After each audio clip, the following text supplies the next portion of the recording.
कि कुछ अपने जिन्होंने अहले सुन्नत को तकसीम किया,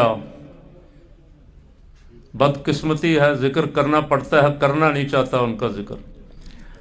पहले एक साहब को जमात अहले सुन्नत का नाज़िम आला बनाया, जमात अहले सुन्नत का। जो जमात अहले सुन्नत बनी इसलिए थी कि अपने मानने वालों के अकायद की हिफाजत करे, वो फिसल गया।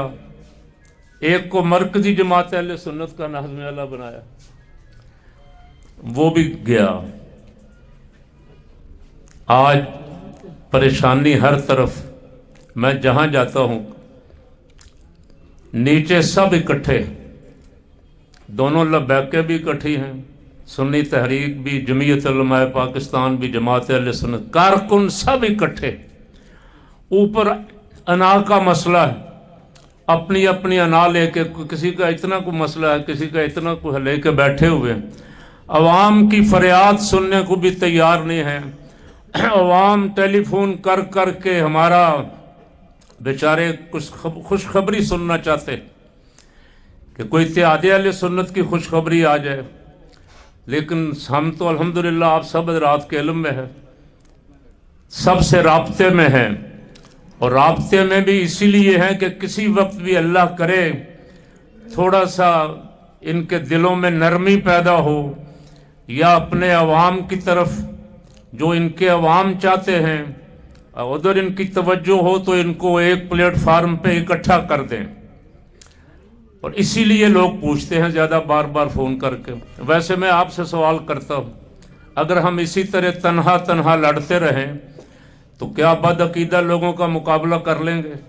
और चारों तरफ से हमारे ऊपर सोशल मीडिया के ज़रिए, मजलिसों के ज़रिए, जलसों के ज़रिए, उर्सों के ज़रिए वो चारों तरफ से हमला आवर हैं। अच्छा, पहला तो मसला यही बन गया। इससे अगला मसला जो था बड़ा, जिसका जो मेरा मौजू है, पाकिस्तान की तमाम सेकुलर कुव्वतें दीनी जमातों के खिलाफ हैं, दाढ़ी के भी खिलाफ हैं, पगड़ी के भी खिलाफ हैं, और दीन के नाम के ही खिलाफ हैं। वो कहते हैं इस्लाम की दीन की बात ही नहीं होनी चाहिए जी,